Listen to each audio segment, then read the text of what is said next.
You don't know what's possible. And you're not as much as you could be. And so God only knows what you could do and have and give if you sacrificed everything to it. And that's the reason Abraham is constantly making sacrifices. It's archaic, right? He's burning up like baby lambs, but like, well, they're alive, you know, that's something, and they're valuable, and that's something. You have to admit, even if you think about it as a modern person, that the act of sacrificing something might have some dramatic compulsion to it, you know, to go out into a flock and to take something that's newborn and to cut its throat and to bleed it and to burn it. Might be a way of indicating to yourself that you're actually serious about something. And it isn't so obvious that we have rituals of seriousness like that now. And so it's not so obvious that we're actually serious about anything. And so maybe that's not such a good thing. And so maybe we shouldn't be thinking that these people were so archaic and primitive and superstitious. It's possible that they knew something that we don't. And certainly in the Abrahamic stories, one of the things that maintains Abraham's covenant with God is his continual willingness to sacrifice. And it's so that sacrificial issue is so important, because you are not committed to something unless you're willing to sacrifice for it. Commitment and sacrifice are the same thing. And I think it borders on miraculous that those concepts are embedded into this narrative at the level of dramatic action, you know, instead of abstract explanation. People are acting this out, and the fundamental conception is so profound that it's really quite awe-inspiring. It's breathtaking, really, when you understand what message is trying to be conveyed. You have to make sacrifices, and what do you have to sacrifice? You have to sacrifice that which is most valuable to you currently that's stopping you. And God only knows what that is. It's certainly the worst of you. It's certainly that. And God only knows to what degree you're in love with the worst of you. So you move from the unbearable present to the ideal future. And you can't help that. You have to live in a structure like that. That's your house. That's another way of thinking about it. And if you want to get your house in order, and if you want it to be a place that you can live properly, then you have to plan the future that is perfect. And then I think, well, what does that mean? And it means it's good for you, right? And one of the things that I do all the time with my clinical and consulting clients is try to figure out what would be good for them. But we do more than that. We try to think, okay, well, how can we set this up so it's really good for you, and that all the side consequences of that are things that are good for other people. And so, because people are often also timid about trying to get something that's good for themselves because they feel that it's selfish or that they don't deserve it. So we set it up so that, well, look, we're going to set it up so that it's plainly obvious that this will not harm the structure of the universe. For you to have what you need and to do it in a way that's of benefit to other people. There's no downside to that. And so it's okay. It's okay if you reach out and take that. And one of the things that's interesting about the biblical stories, the Abrahamic stories as well, is that God doesn't really seem to be opposed to the success of the people that he's chosen. You know, what happens to them is as they progress through their journey is they get larger flocks, and they get more authority, and they get life more abundant. That's what happens. God doesn't seem to be a miser in the Old Testament. It's like if you put in the effort and you accept the covenant and you make the sacrifices, then you get to be successful, and maybe successful beyond your wildest dreams. And that's actually seems to be okay with God, and that's pretty cool, given that, you know, that general notion of. But again, it seems to me that that's very good news, and that you also don't have to be perfect in order to have that happen.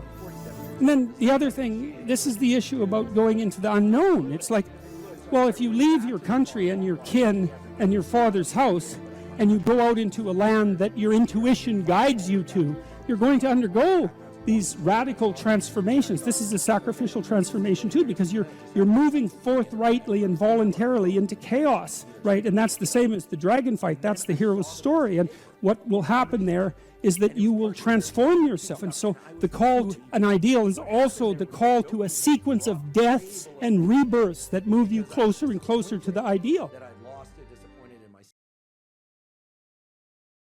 When my clients first come to see me, one of the things I often ask them is, okay, well, let's say you look a year ahead. What do you want? What are we aiming at? What would your life isn't the way you want it to be. How would it look if it was the way you wanted it to be, or at least partly that way? Then we aim at that, right? And we look for impediments, psychological impediments, fears, avoidance strategies, that sort of thing, and we develop strategies and we try to move towards that, I would say, ideal. Alright, to understand the categories of myth, we'll say, we have to understand something about the nature of categorization. Now, categorization is a tricky thing, and we're going to run through some complicated ideas relatively quickly. You know, you think you put things in the same category because they're similar, but the problem is that, first of all, that's not an answer, it's just a restatement of the initial proposition. And second of all, you can put things in the same category that are by no means identical, and you often do that. And third, it's things that are similar are often also importantly different, and so picking which element of similarity, you know, like let's say you have a group of books, well, are they the same? Well, obviously no, because, well, unless they're, you know, all the same book. But the category of books is a pretty strange category because the content of the books differs completely. Well, you could still make a group of books and you pick some arbitrary element that unites them and consider that grounds to make a category. There's other categories, more scientific categories, and scientific categories tend to actually contain things that are very, very similar across multiple dimensions. Like protons are like that. As far as I can tell, there's nothing that distinguishes one proton from another, and the same with electrons. And you know, the set of triangles is like that because you can define it precisely. But most of the categories that human beings use aren't so neat, and the problem with that is that unless the categories are neat, like scientific categories, it's very difficult to investigate them scientifically. So for example, you might do research on a group of people with anxiety disorders, but the problem with that is that the anxiety disorder category is so heterogeneous that it's almost impossible to identify the commonalities across all the people who are in that category, and that's partly because the category isn't actually a scientific category. It's a hybrid category. It's a practical category. I can give you an example of that.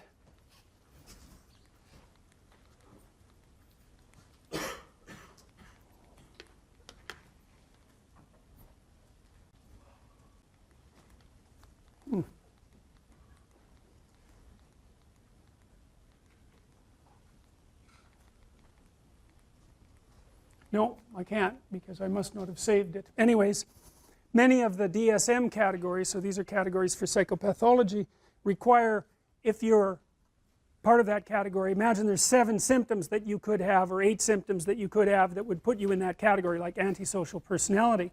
8 symptoms: you steal, you kick, you hit, you bite, you know, you're abusive. I don't remember the categories precisely, but you can be in the category if you have symptoms 2 through 5, and you can be in the category if you have symptoms 6 through 8. They aren't the same symptoms, but you're in the same category.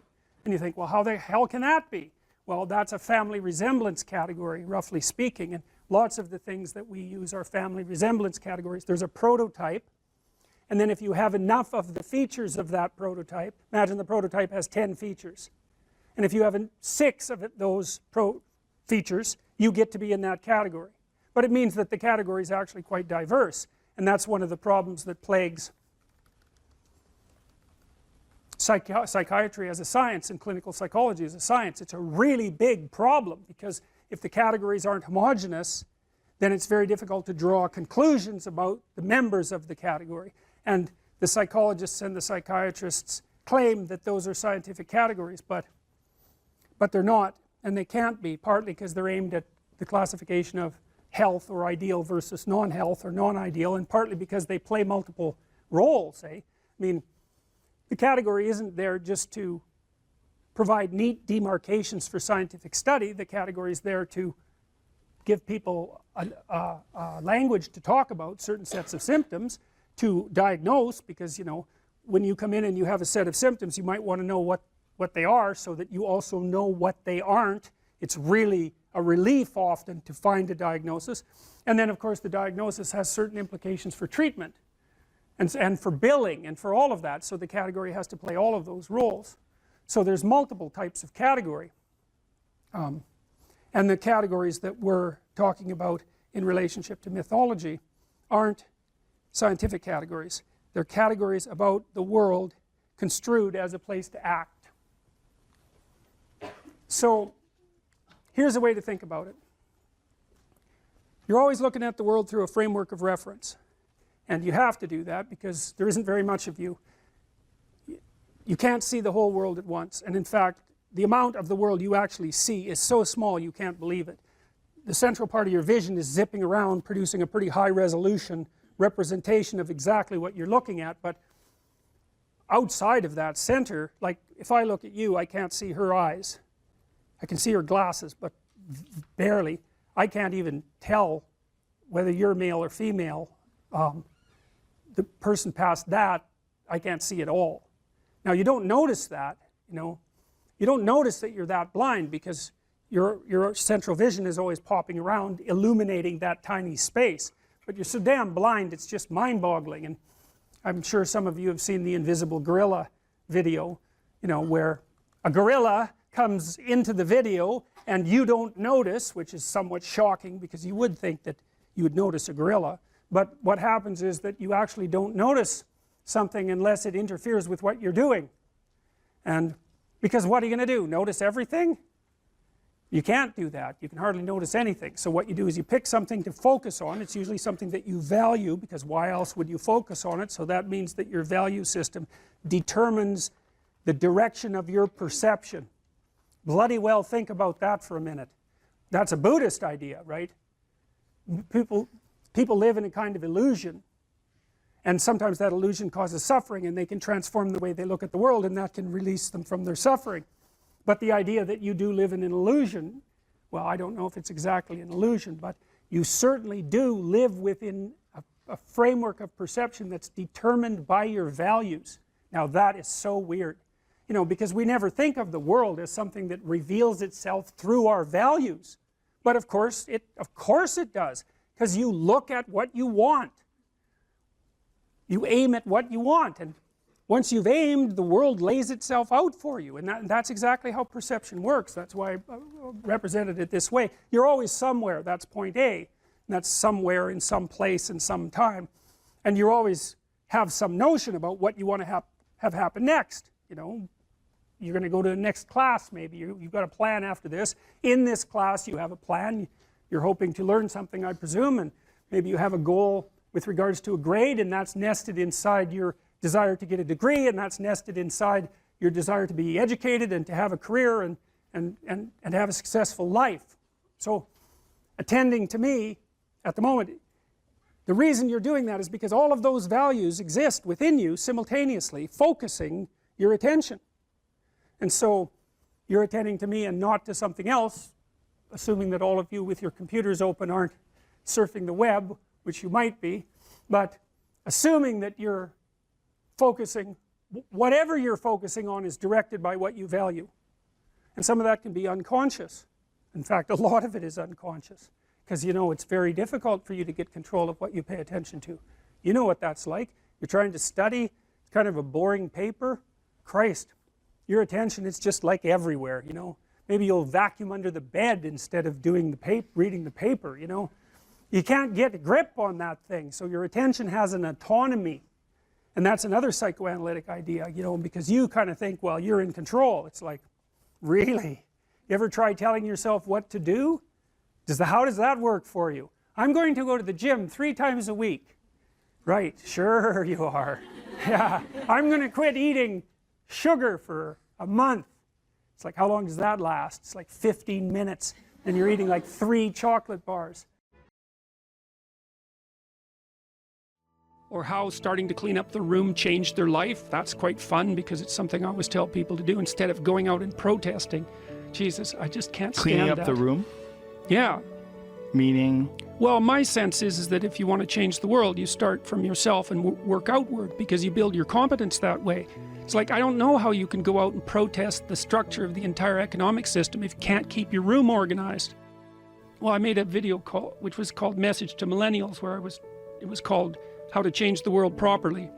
A bit of on the pretentious side, I suppose, but I was trying to produce something that was a counterposition to this idea that what you should do is go out and fix up other people. You know, that's just not right. And there's a New Testament line about that, something about, you know, not worrying too much about the log in your neighbor's eye, or about the speck in your neighbor's eye when you have a log in your eye. What would the world be like if people stopped avoiding the things they knew they should do? You know, because the question is, how much are we contributing to the fact that life is an existential catastrophe and a tragedy? How much is our own corruption contributing to that? That's a really worthwhile question. Things you leave undone because you're angry, you're resentful, you're lazy, you have inertia. Well, you consult your conscience and it says, well, you know, that place over there could use a little work. It's the same as working on yourself, and so you clean that up because you can, and then things are a little clearer around you, and you're a little better off because you've practiced a bit, and so you're a little stronger, and then something else manifests itself and says, well, maybe you could like take a crack at fixing me up too. So you decide to do that, and then that gets a little bit more pristine. You know, and soon, and it's humble because you're not exceeding your domain of competence. You know, it's like, don't be fixing up the economy, 18-year-olds. You don't know anything about the economy. It's a massive, complex machine beyond anyone's understanding, and you mess with it at your peril. So, and can you even clean up your own room? No. Well, you should think about that. You should think about that.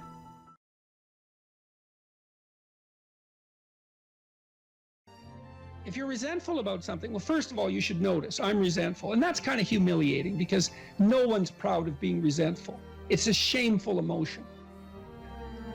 Well, so then why are you resentful? Well, there's only two reasons as far as I've been able to tell. One is that you're allowing yourself to be taken advantage of, or you're being taken advantage of.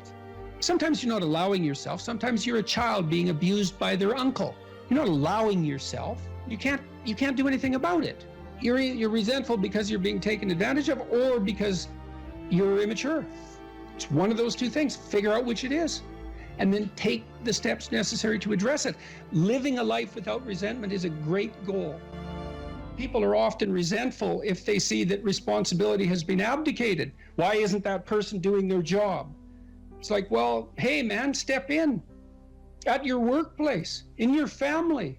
You know, and you think, well, I shouldn't have to do that extra work. Well, you shouldn't be a slave. You shouldn't allow yourself to be tyrannized. But if something bugs you because a responsibility is going unfulfilled, there's a great opportunity for you. And this is something I don't think we teach young people well. And one of the things, you may remember this, that was so striking about the tour was that I made a case fairly consistently that most people find the meaning that sustains them through the vicissitudes of life, not in happiness, but in responsibility. And that would bring everyone to a halt. It would always make the whole theater silent. It's like, oh, I never thought of that connection. Because maybe you want to avoid responsibility, and you can understand why. You can understand why. You hide from it. That is what you encounter if you go out in the world and you think, who the hell wants that? I don't want the responsibility. It's like, well, yes, you do, as it turns out. There's nothing better than responsibility. Now, you know, I say that with some caution. I think that it's hard to say. The responsibility, I've been overwhelmed by my apparent responsibility, but I think it's also kept me alive. And I mean that literally. And so, wait, can you go a little deeper with that? I mean, when you were at your darkest moments in the last 2 years, whatever that might be, was it the feeling well, of there's the many times in the last year where it would have been much easier for me just to be dead. That's constant. So, but no. But is it but no because of something in you, or is it but no because of the people that you would have abdicated that responsibility of the people, or is that ultimately the same That's thing? it. Yeah. Well, I do think the two aren't easily distinguishable, but it's definitely that. It's definitely that. You know. And it's one of the chapters, the last chapter, is be grateful in spite of your suffering. You know, you need a meaning to sustain you through suffering. And it is the case that you find that in responsibility. Well, and so it's good advice for anyone who's at work. You're resentful about this and that because people aren't pulling their weight. Pull it. See what happens. You become indispensable instantly. You'll know everything. And maybe that job won't be for you, or maybe that relationship won't be for you, but you'll take your hard-acquired wisdom and go elsewhere and flourish there. So, this kid stopped me. I think I wrote about this in this book. Kid stopped me in a restaurant one day when I was walking in, and he said, and he had an undergraduate degree, and he was working as a waiter in a chain steak place. And he stopped me and he said, about 6 months ago, I was watching one of your lectures and I decided to stop being resentful about my job. And he was resentful because he had a university degree and he's working as a waiter. And look, I don't have anything against waiters. It's like a waiter can make your evening, hooray. He said, well, I decided I'd start trying at my job, like really trying as if it was worthwhile. He said he got 3 promotions in 6 months, like he's just rocketing up the power hierarchy. Well, it's not power, it's competence if it's well run. And places are full of opportunity.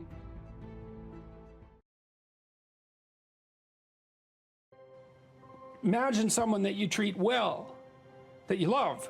Now try to treat yourself that way. You got to detach from yourself a bit. You got to think, okay, well, I'm a person among other people, and I deserve at least as much respect as a person among other people, and I should be trying to help myself across time. And instead of being self-contemptuous and self-destructive, I need to take care of myself as if I'm potentially valuable, and to lay out my life that way. And so that's what that chapter is about. And it's hard for people, they don't take care of themselves as well as they should. And I don't mean, take care of yourself. I mean, that isn't what I mean. It's like, it's not a moralistic attack. It's like, it's an encouragement to give yourself a bit of the benefit of the doubt. Take care of your room, take care of your things, like have some respect for yourself. It's like there is a lot of potential within you, and there's many things that you can do, and you're necessary more than you think to the unfolding of things. Like if you make a bunch of bad decisions, things get worse, not just for you, like things get worse. And so it matters what you do. And so part of what you do is you want to treat yourself as if what you do matters. And so you want to have some respect for yourself.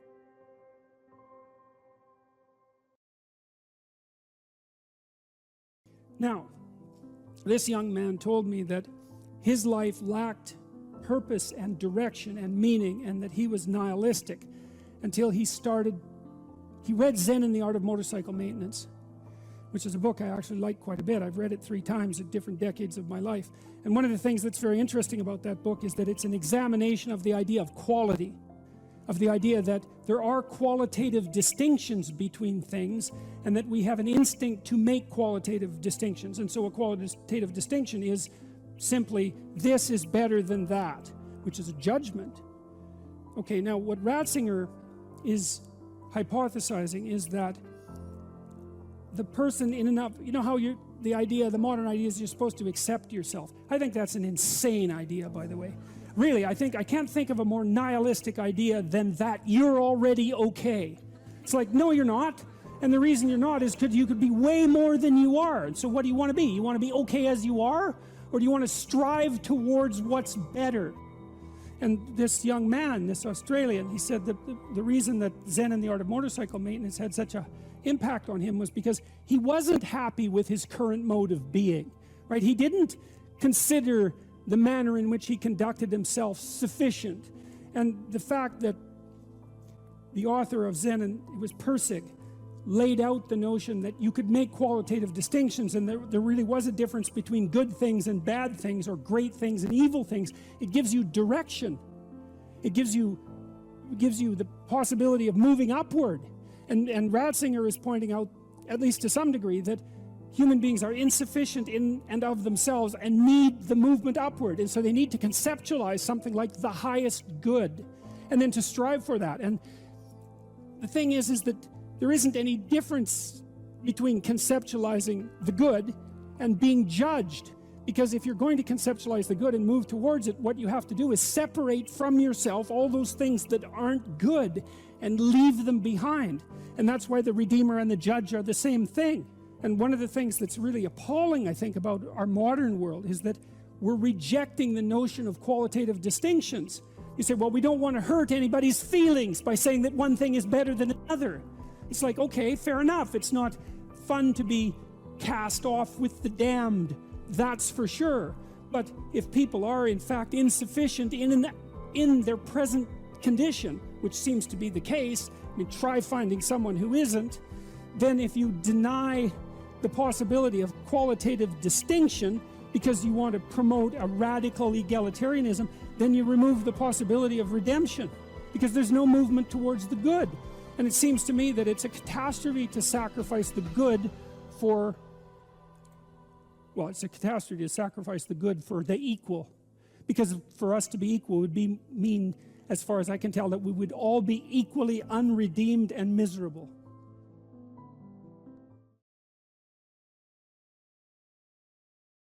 What steps should someone take to start developing delayed gratification when they constantly give in to instant gratification?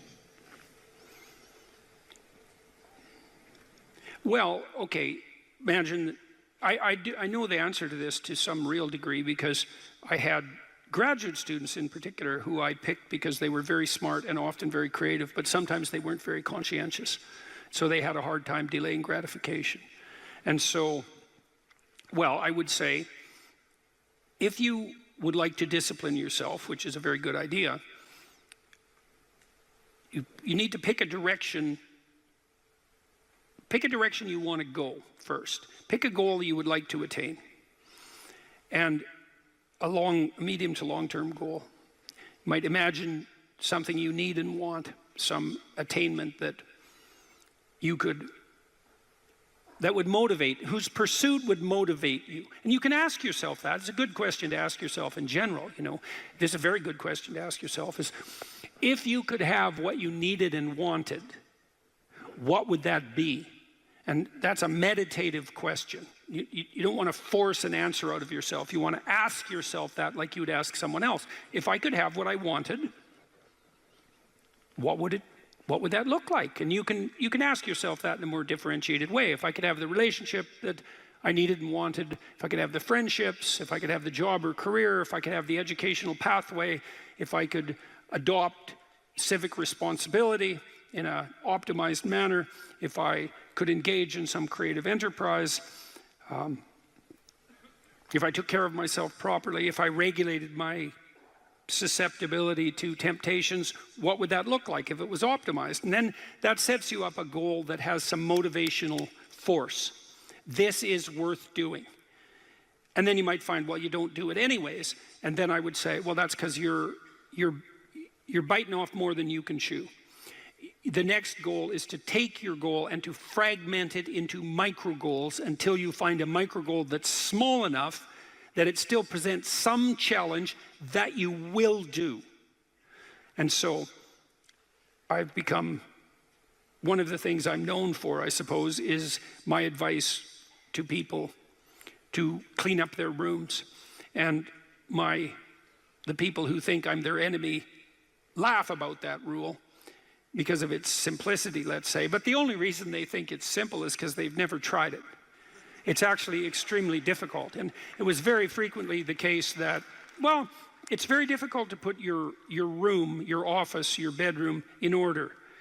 I mean, you think about your bedroom, hypothetically, let's say you're married, you share that room with someone else. Is your bedroom in order? Really? And I don't just mean, is it neat? Maybe it's too neat. Maybe it's too orderly. Maybe it's too sterile. Maybe it's too bare. Maybe that characterizes your whole bloody relationship. Maybe, really? And maybe that is genuinely reflected in the state of your room, because it's very probable that that room is a microcosm of your marriage. It's highly probable. And so what that would mean is to organize that room would require the organization of your marital life, not least because if you want to put that room in order, you're going to have to negotiate with your wife about how that's going to be done. And while you're making that negotiation, even in relationship to the micro details, you're going to encounter almost everything that's wrong with your relationship. And so you know, you might ask yourself when you walk into your bedroom, I hate this bedroom. It's like, you should really think that through.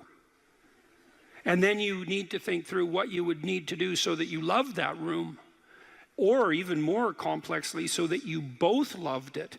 Because that's a tough thing to attain, boy, because you're going to have differences in taste, you're going to have differences in orderliness. There's all sorts of things that you're going to have to negotiate in order to make that room you both inhabit jointly desirable. Anyways, you set yourself a goal, ask yourself what goal you want to set, and then break the goal down into steps that are small enough so that even someone as pathetic as you could manage them. And that requires a tremendous humility. I know it was frequently the case, for example, with my clients, that I would do an analysis of their situation in life, and let's say, just for the sake of argument, that someone was 30, living at home, in the bedroom they grew up in high school, in a complete bloody state of disorder, both moral and practical. And one of the relatively simple steps that we might agree upon with regards to moving forward is, the person might think, well, you know, I'm 30, I'm really immature, I haven't taken any responsibility for my life, my mother still makes my bed and cleans up after me. It's like, well, why don't you just start with that? You know, because you're not going to just fix your life. Why don't you just try to clean up your room like you're a mature 14-year-old instead of a dreadfully dismal 30-year-old. And so, first of all, it's really hard for someone, even if they're desperate, to admit that that's necessary, right? Because it's so bloody humiliating. You mean, really, I'm so damn useless that my basic goal is going to be to clean up my bedroom? It's like, well, looks like it. And actually, it's worse than that, because then you ask the person, you negotiate with the person, they say, well, I'll try to clean up my room. Then they come back the next week and they say, I had one client, this was so funny, he's going to vacuum his rug. That was his goal for the week. He just had a child out of wedlock, and he was afraid that he was going to be a very bad father, which was a very realistic fear. And so he wanted to put himself together, you know, and so that's why he came to see me. And he lived in this squalor, and one thing we decided to do was that he could vacuum the rug, which he hadn't done for like 12 years because his mother would do it. And so it was so funny, it's so unbelievably comical. He went and got the vacuum, a stand-up vacuum, an upright vacuum, and he brought it into his room, but he didn't bring it all the way in. He put it in the doorway, leaning like this across the doorway. And then instead of vacuuming his room, he stepped over that bloody vacuum cleaner for a whole week and then came and told me that he couldn't do it. It's like, it's not surprising to me at all, because you think, well, that's such a trivial thing. It's like, if it was such a trivial thing, he'd have a clean room. It's not trivial at all. That chaos in his immediate environment was deeply emblematic of the chaos of his life. They were the same thing. And so for him to even begin the process of bringing order to chaos, which is a divine process, by the way, and the highest moral requirement, he had to be willing to face the catastrophe, the chaotic catastrophe of his life. And he hadn't done that for like 30 years. Why was he going to start that week? Just because he said he was going to? It's like, good luck. So what you do as a therapist in that situation is you just make the task smaller until you find a task so small, but still moving forward, that the person will do. So I might have said, I don't remember the particulars of the situation, I might have said, well, do you think you can get that vacuum cleaner, do you think you could move it out of the doorway into your room? That's all you have to do this week. Do you think you can do that? And I'd say that and offer that without being contemptuous. Like, you have to be very careful about such things. And I know that this is more complicated than it looks. And I also know that the first step taken towards the domination of chaos and its transformation into order is a cardinal and difficult step. And so you can make it small, and that's fine, it'll still work. So I might say, well, just move the vacuum cleaner inside your room. And then I would also say to someone in that situation, don't do more than that. If the agreement that you've made with me and with yourself is that that's enough. Abide by the contract that you've written with yourself and allow yourself to be grateful for the fact that you had the courage to take even a single step forward.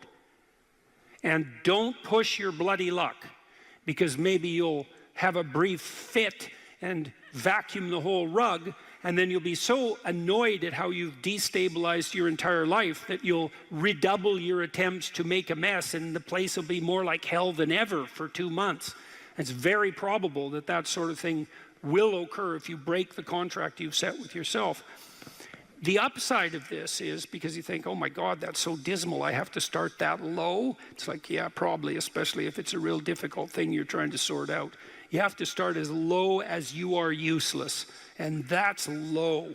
So, but the upside is that progress accelerates. It's not linear, and so if you take once you take the first step, the probability that you'll take a slightly larger second step increases, and that increases non-linearly.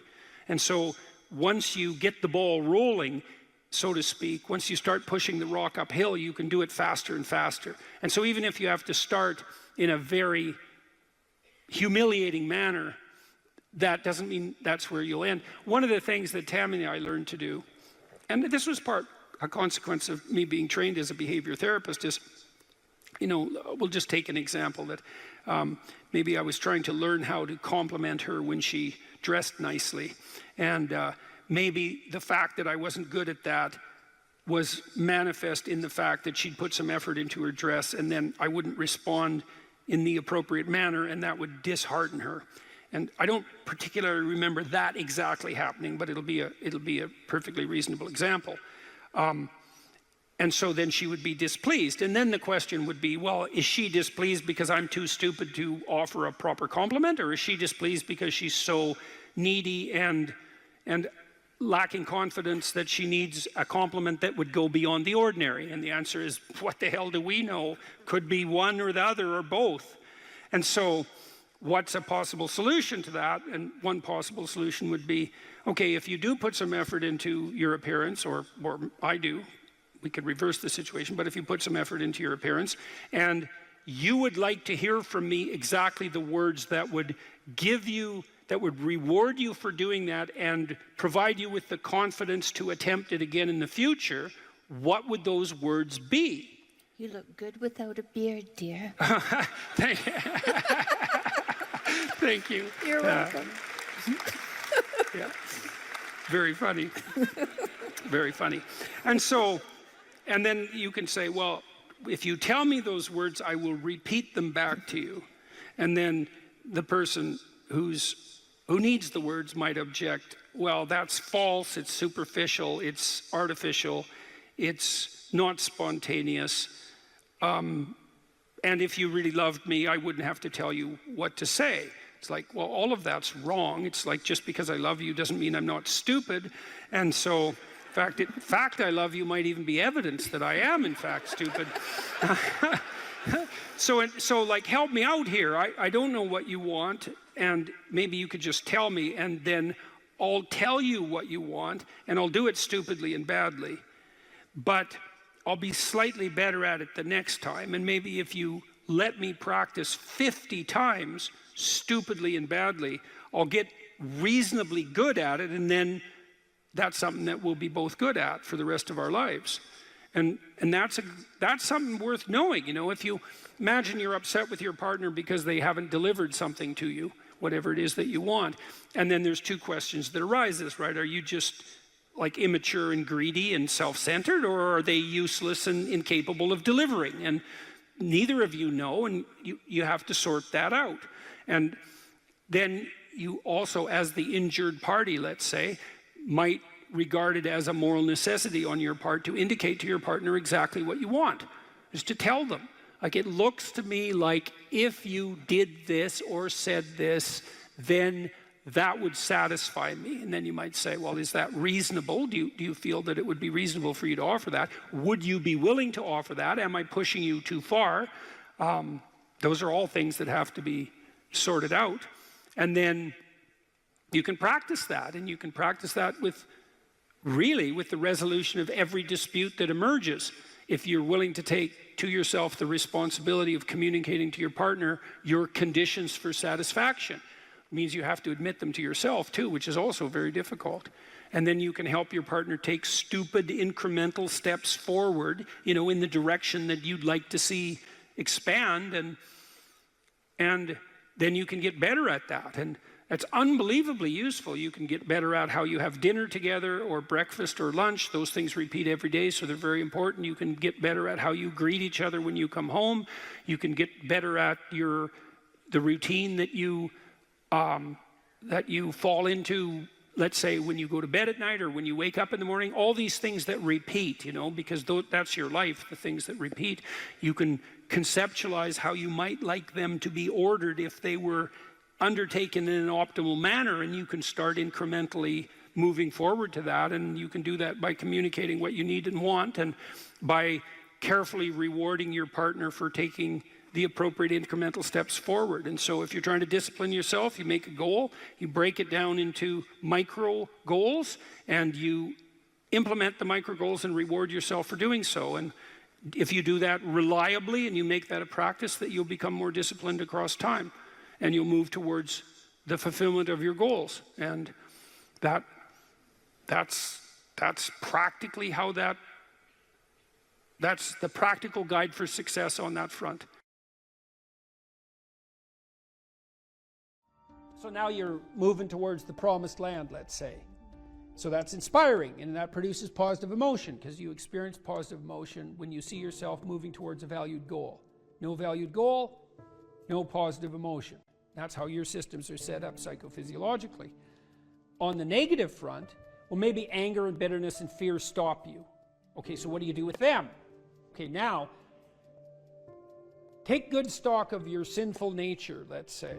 You know what temptations you're prone to and what knock you off the beaten track, and maybe you feel guilty about it. You know where your weaknesses are, and you probably have some idea of just what kind of hell you could inhabit if you let those weaknesses get the upper hand. So why don't you just write about that for 15 minutes? So let's say this isn't what you could have in 5 years. It's the pit you could dig for yourself if you decided to, just sit there or dig. Everyone has a sense of that, for some people. My temptation probably would have been alcohol. It calmed me in social situations. It made me feel a closer kinship to people, and it was a pretty good stimulant. And so it was a really good drug for me, and I enjoyed it quite a lot, too much. But I learned that I had better things to do. I wouldn't have stopped without better things to do. And that's And what did you mean by better things to do?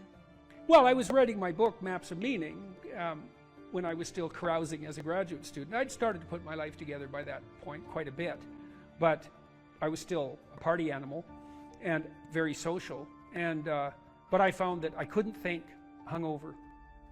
And not only that, I couldn't handle the emotional tension of what I was dealing with intellectually. It was too, because if you're hungover, your emotions are more sensitive, especially your anxiety. And the work I was doing was way too demanding emotionally, because I was dealing with historical atrocity, and the motivations for that was just too damn dark, to be dealing with hungover. Plus, once I had written a fair bit and was editing, once you've edited your work to a substantial degree, you have to use finer and finer gradations of judgment to continue to improve it. And if you're fuzzy-minded at all, if you've impaired your judgment, when you edit, you can make it worse, not better. And then I also realized that the only times I really regretted my actions was when I was drinking, because it disinhibits you, and that's fun. That can be really fun. But I'd wake up the next day and think, yeah, I was a little too provocative. I was a little too aggressive. I was a little too mean-spirited in my wit, a little too egotistical, or maybe more than little on all of those fronts. A little careless in my choice of partner, a little uncontrolled in my social behavior in places I shouldn't have been, because I was starting to, I was a graduate student and a teacher by that point, and I was interacting with professors, say, in the social milieu. As the responsibility grew. Yeah, well, it wasn't the time to be drunk. That just wasn't good. That worked in northern Alberta to some degree in some subcultures, but in those situations it just made me look like a fool. Well, it made me into a fool, not just look like one. And then when you and I got married, I didn't, and we were going to have kids, I thought, well, I'm not drinking when I have kids. Yeah, I wanted children. Yeah, and you know, you want to grow up at that point. And besides, I was ready to dispense with all of that by then. People are often afraid of moving forward, and no wonder. But you should be way more afraid of not moving forward. And so if you get that hell behind you, it's like, well, do I want to go there? Well, I don't have the effort or the energy. I'm not even sure that it's the right thing. It's like, well, do I want to go back there? It's like, no, definitely not that. And if you don't feel that, hell, then you're not nearly as motivated as you could be. Because if you have any sense of just exactly how bloody dismal and dark things could get, then, and that's right there for you. And that was one thing that... I thought it was helpful. I thought it was helpful when I did the future authoring to think about where I would go if I went to the wrong place. Why? Well, it's just good to know how you will fall apart. Yeah, well, That and then it's you possible? can, well, and you can also ask yourself, and studying historical atrocity also helped me with that. It's like, well, do you want to be a, what would you call a sadist? You're bitter and resentful. You want to hurt other people? Is that where you want to end up? You want to lie and deceive? Because that's where you end up if you lie and deceive. You want to be resentful and bitter? Because that's where you end up if you're resentful and bitter. Yeah, but sometimes, you know, people, they just don't know what to do about it. So your program helps them to make a plan. Yeah, well, and the plan is really, look, we're visionaries, man. Human beings are visionaries. Really. Well, I found when I did the self-authoring, the 15 minutes of writing that I did, the dreaming I did, Yeah. when I wrote about my future and just dreamed of what it could be like if it was just what I wanted. Yeah. And then outlined the goals, because you outline goals after that Yeah, in the yeah. future authoring. Those things that I had identified appeared in my life. Those, Yeah, well, and that was quite shocking to well, me. the thing is, you look at the world through a goal-directed framework, and so when you switch your goals, what appears to you in the world switches. It's mystical in a sense, but in another sense, it's just understandable. It's like, well, if I look that way, I see the TV and the couch, and if I look this way, I see you in the chair. Well, that's not that mysterious, but what I've done is I've changed the reality that manifests itself to me just by changing the direction of my orientation. Well, we do that metaphysically as well. And so, for example, if you decide that you're going to be courageously trusting towards people when they offer you an opportunity, even though you're skeptical and timid, but you decide, no, I'm going to have some faith in people, so I'm going to be courageous and trusting, then when they open a door to you that's an opportunity, you'll think, oh, that's a door I could walk through, instead of thinking I'm moving into a trap. And it's the same reality in some sense, but the way that you're interacting with it changes. Well, it can change. It can invert. It can change so radically that it barely looks like you're living in the same world. There are a lot of potential interpretations that you can validly lay on the world, and some of them are extremely positive, and they still work. And wouldn't that be lovely if you could lay an incredibly positive vision on the world in a calculating and strategic manner, not an instrumental manner, right? Because you're aiming at something genuinely good, and that would work. And that is how the world works. One of the things I loved, maybe we can end with this too, one of the things I loved about my clinical practice, I loved this. It was so good, and I miss it. We were always working, the best parts of me and my client were working together to make everything about their lives better. And it worked. You know, like I had lots of female clients who tripled their income in 4 years. They didn't even think that was possible. It's like, well, I don't make enough money. I'm barely making ends meet, single mothers. I have no idea what to do. I don't like my job. It's like, well, let's make a plan here. You know, what do you want? Well, I'd like to make this much money. Why don't we double that? And just, because you're going to aim at something, some people do make more money than that, so maybe it could be you. Well, is that even it's not even possible. It's like, well, let's just assume that maybe it's possible and see what you'd have to do. Well, you got to get your CV together. Well, it's full of holes. Okay, well, let's fix the holes. Okay, now you got to get a plan. Well, I'm not very good at interviews. Okay, let's practice interviewing till you're not just good at it, you're looking forward to it.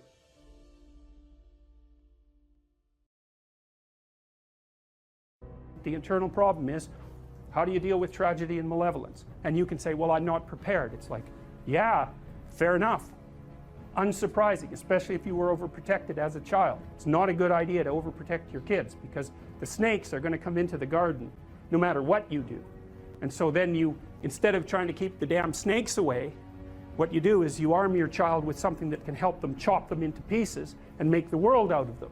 So that the trick for human thriving in the face of suffering and malevolence is strength, not protection.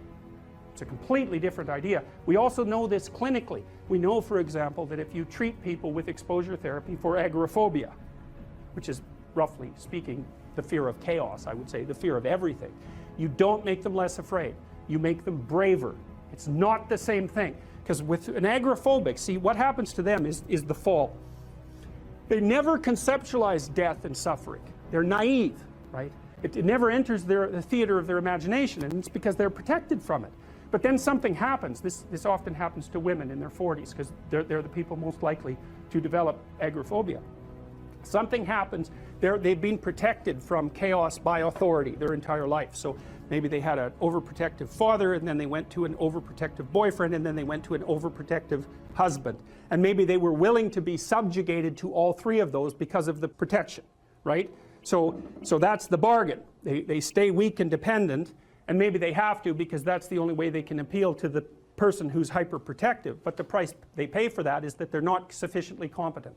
And then something happens in their life, often in their 40s. They develop heart palpitations, maybe as a consequence of menopause. Their heart starts to beat erratically, and they think, oh no, death. It's like, well, who are you going to talk to about that? Right? There's no protection from authority for that. Or maybe their friend gets divorced, or maybe their sister dies, or something like that. It brings up the specter of mortality, and maybe the specter of malevolence and mortality, and it brings it up in a way that authority, recourse to authority, cannot solve. And so then they have panic attacks. What happens? They go out, they get afraid, they feel their heart beating, then they get afraid of their heart beating because they think, oh no, I'm going to die, and they think, oh no, I'm going to die, and I'm going to make a fool of myself while I'm doing it and attract a lot of attention. So the two big fears come up. Mortality and social judgment. And then they have a panic attack. It's like fight or flight's gone out of control. Very, very unpleasant. Then they start to avoid the places they've had a panic attack. Then they end up not being able to go anywhere. So then Tiamat has come back, right? A huge monster, a little victim. And so what do you do with them? Well, there's no saying, no, there's no Tiamat. That's done, right? Their naivety is over. They've had a direct contact with the threat of mortality and social judgment. They've met the terrible mother and they've met the terrible father. And there's no going back. There's no saying, oh, the world is safe. It's not safe. Not at all. It's not safe. The fact that you think it's safe means that you were living in an unconscious bubble that was sort of provided to you by your culture. It's a gift. And now that's been shattered. And so now what do you do? Well, the answer is you retreat until you're in your house and there's nowhere you can go. You're the ultimate frozen rabbit, right? And your life is hell because you can't function. The alternative is, let's take apart the things you're afraid of. Let's expose you to them, carefully and programmatically. And then you'll learn that you're actually tougher than you think. You never knew that. And maybe you didn't want to take on the responsibility because, people play a role in their own demise, so to speak. When you had opportunity to go out and explore or withdraw because you were afraid, you chose to withdraw because you were afraid. So it's not only that you were overprotected often, it's that you were willing to take advantage of the fact that you were overprotected and run back there whenever you had the opportunity. So maybe you're a kid in the playground, right, and you're having some trouble with other kids, and in the back of your mind, I should deal with this myself, but you go and tell your mom and get her to intervene. And you know that that's not right. You know that you're breaking the social contract, but it's easier, and so that's what you do. You run off to an authority figure and hide behind the Great Father, roughly speaking. Well, the problem with that is you don't learn how to do it yourself. So then you have to relearn it painfully when you're 40. So then you take people out, you say, well, what are you afraid of? Rank it from 1 to 10. So 10 is, make a list of 10 things you're afraid of. The thing you're least afraid of we'll call number 10. So we'll start with that. Okay, well, I'm afraid of elevators. Okay, well, let's look at a picture of an elevator. Let's have you imagine being in an elevator. Let's go out to an elevator and let you watch the terrible jaws of death open, because that's how you're responding to it symbolically, right? And you're going to do that at the closest proximity you can manage. You find out, you go do that, it works. You're nervous as hell, especially from an anticipatory perspective. Shaking. You go out, you stop, you watch it happen, and you actually calm down. You do that 10 times and it no longer bothers you. Well, what you've learned that you didn't die, but more importantly than that, you've learned that you could withstand the threat of death. That's what you've learned. And then you move a little closer, and then you move a little closer, and then you move a little closer, and finally you're back in what's no longer the elevator from a symbolic perspective. It's a tomb, right? It's a place of enclosure and isolation. And you learn, turns out I can withstand that. And then you're much more together, much more confident. And that's often one of the things that often happens in situations like that. I've seen this multiple times, is that if you run someone through an exposure training process like that and toughen them up, they'll often start standing up to people around them in a way they never did before, because they wouldn't stand up for themselves before, because they weren't willing to undermine the protection. See, if you're protecting me, I can't bother you, because I can't afford to forsake your protection. So if I'm going to play that game, I'm going to hide behind you, then I can't challenge you. So that's no good, because that's sometimes why people, you see this with guys very frequently, they're still deathly afraid of their father's judgment when they're in their 30s or 40s. It's like, well, why? No, because they still want to believe that there's someone out there that knows.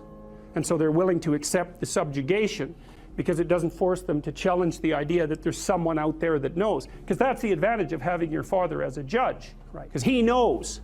Well, what if he doesn't? What if no one knows any better than you?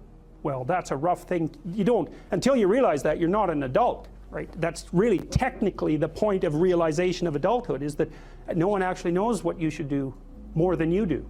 I mean, it's a horrible realization, because what the hell do you know? It's a terrible realization, and people will often pick slavery, permanent slavery, to the spirit of the Great Father, let's say, over that realization, and it's completely understandable. But the problem with it is that there's more to you than you think, and so if you continue to hide behind that figure, then you never have a chance to understand that there's more to you than you think, far more to you than you think. Maybe there's enough to you so that you can actually withstand the threat of mortality without collapsing. Maybe even withstand the threat of malevolence without collapsing. Who knows? It's certainly possible. And it's not an abstract question. It's exactly the sort of question that you address in the psychotherapeutic process. It's always the question that you address. And the answer is often in the affirmative, because people can get unbelievably tough. And you know that because people work in emergency wards in hospitals, right? Or they work in palliative care wards, or they work as mortuary assistants. I mean, these people have bloody rough jobs, you know, or they're on the front line of police investigation into, you know, heinous child abuse crimes, and so they're confronting malevolence on a regular basis. And, you know, those are very stressful jobs, but people do them. And some people do them without even being damaged by them, although that's a harder thing, because you can see horrible things, you know, things you'll never forget.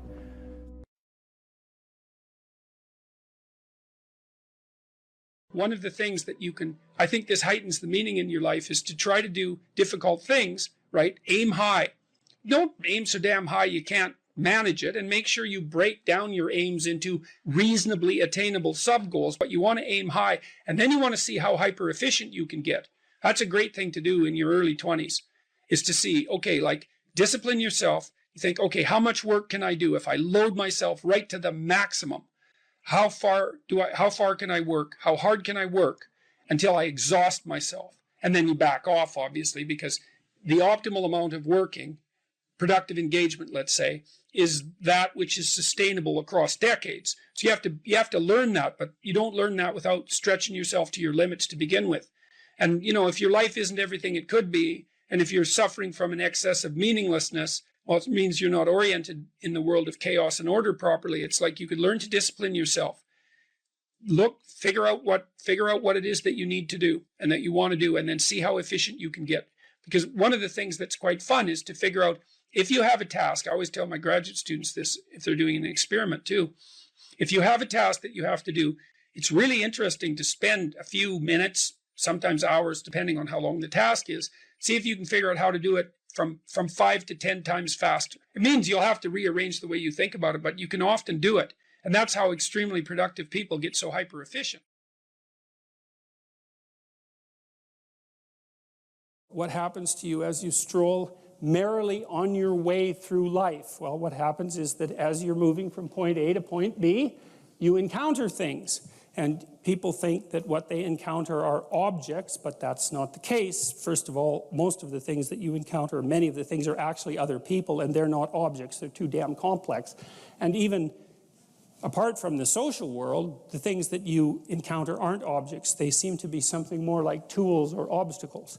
And I don't mean that we see objects and turn them into tools or obstacles. I mean that we see tools and obstacles, because what happens is that when you array yourself towards a goal, then the world transforms itself into things that get in the way of that goal, and three things. Things that get in the way of the goal, those are things you don't like. Things that facilitate your movement towards the goal, those are things that you like, and irrelevant things. And mostly you want irrelevant things, because there's just too damn many things. So the category of irrelevant is one you really like. So most of everything is irrelevant if you have a good plan. A few things are good because they move you forward, and some other things are not so good. You want to go around the not so good things if you can manage them, unless you like to run head forth into like brick walls, which is not particularly, it's a learning experience, but I wouldn't repeat it too many times. You want the world to array itself as a set of, we could say, tools. Now, what happens is that you have this perceptual system that's mediated by dopamine. It's the same system that cocaine activates, or methamphetamine, or the drugs that people really like to take. And it's the dopaminergic system that responds with positive emotion to indications that you've encountered something that will facilitate your movement towards a goal. And that's really important to know, because people tend to think that they're happy because they achieve goals, and that's not true. What's true, because as soon as you achieve a goal, then you have a problem, which is what's the next goal. And that's actually a big problem. You encounter that as soon as you graduate from university, for example. That's right. I made this joke before. Graduation day, you're like king of the university hierarchy, undergraduate hierarchy. Day after, you're unemployed potential Starbucks employee, right? So it's like, so obviously the accomplishment per se as a source of reward is problematic, because when you accomplish, you run the frame to its end, and then you have the problem of needing a new frame. So that's a problem. But if what you're encountering instead are things that will move you along your way, it's like, hey, that's great, and that's where you get your positive motivation. And so that's really that's so much worth thinking about. You can think about that for a year, and that wouldn't even be enough to think about it, because here's what it means. It means, in some sense, that the Buddhists are right with their claim about Maya, M-A-Y-A, which means that people live in an illusion. And what they mean by that is, well, you have goal, whatever your goal is, and that goal gives relevance to the world. And you could change the relevance of the world in a snap just by changing your goal. You can do that. And so then you think, well, it's sort of an illusion because you can just change it. Now, you don't want to push that line of argumentation too far, because even if the specific point can be changed, the fact that you're in one of these frames cannot be changed. And so you have to be in a frame, although you get to pick the frame. So there's still an absolute there, which is that you have to be in a frame, and that is not a trivial absolute. It's a very major absolute. So then you think, okay, all of your positive emotion is going to be experienced in relationship to the goal. Well, then we think, well, you could use some positive emotion. It's a good thing. Positive emotion inhibits anxiety and disappointment and frustration and pain. It does all that. Technically, it does that. That's why a football player with a broken thumb who wants to score a touchdown can go out there and, play the football game, even though it's a kind of an arbitrary goal, right? It's like, really, you're going to go out there and like risk your hand to fire a pigskin through some poles? It's like, Well, you can say the same sort of cynical thing about most of the things that people do, but you can't say the cynical thing about the fact that they have to do things. So you have a point, you have your aim, you have your ambition, and then that's what turns the world into a potentially positive place. And here's the kicker. This is so cool. The higher the aim, the more the positive emotion. So that's you think, well, why should I bother? You know, why should I bother doing something lofty and difficult? It's like, because it's worth it. That's why. Because the alternative is stupid suffering. Because really, because what happens is, like, you don't need a framework in order to suffer. You can just lay there day after day and suffer, right? That's easy. So that's the default condition. If you don't have a lofty ambition, then you suffer miserably. And the reason for that is life is really complex, short, finite, full of suffering, and beyond you. And so you can just lay there and think about that, and it's horrible. And so that's not helpful. It's just not useful. And so, you know, people often say life is meaningless. It's like, no, it's not. That's wrong. Because if it was meaningless, that'd be easy. You could just sit there and do nothing, and it wouldn't matter, right? It'd be like you were like a lobotomized sheep. It's just irrelevant. But that isn't what happens. When people say that life has no meaning, that isn't what they mean. What they mean is, I'm suffering stupidly and intensely, and I don't know what to do about it. Well, the suffering is meaningful. It's just not the kind of meaning you want. So how do you get out of that? You adopt, you note the baseline of suffering, which is very, very, very, very high. And then you say to yourself, okay, I need to do something that justifies that. And that's not so easy, because the baseline for suffering is high.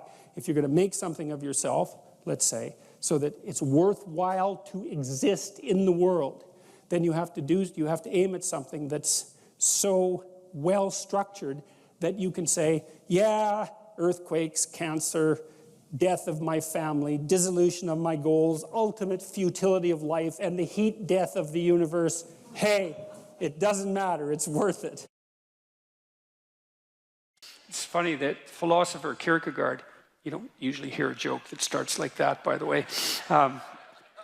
He wrote 150 years ago, and he was one of the first people who really wrote about anxiety. He was one of the first psychological philosophers. And he regarded himself as rather useless, all things considered.